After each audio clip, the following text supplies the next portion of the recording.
Farmer Jack here, and also former recreation leader through VBS.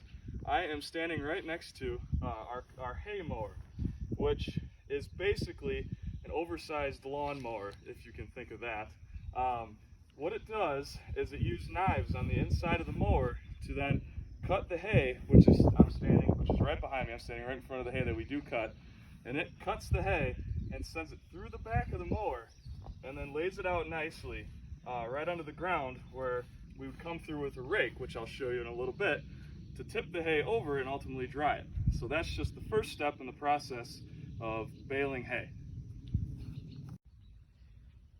And now here I am standing next to one of our main tractors, our International 766, which we use to pull a lot of our equipment, including our baler, our cutter, and our rake, which I'm standing next to the rake right now, which is now moves into the second process of baling hay, which uses these big teeth, and it rotates very, very fast at very high speeds, and ultimately just glides across the ground and just flips the hay over nice and gently to allow it to dry, which then usually it takes maybe a day or two, depending on the weather, and if it's nice and sunny, when then we can come in and then use our baler, which is behind me, which I'll get into next, to bale.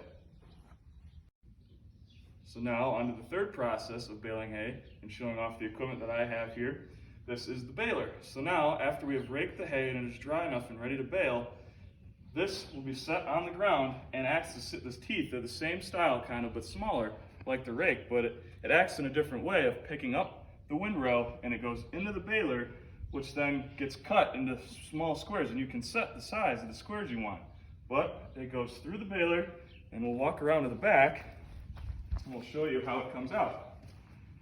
So now we use twine gets tied on in the back of the baler as the hay is coming through. Once it's been cut into a square, the twine starts to wrap around and makes a nice bale like this.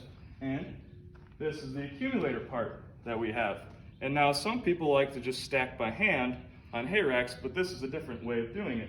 The bales just follow this track right up and are pushed by the baler as we feed more material into it. And they go all the way up to the top, and then come and fall all the way down into the bottom. And now we can fit 18 bales in here until it's full.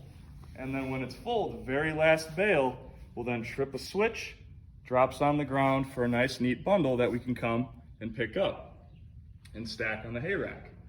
And so the bales normally range, if they're a good bale, from about maybe 40 to 60 pounds. And those are actually pretty heavy. And I've had to handle a lot of them in my career of doing this.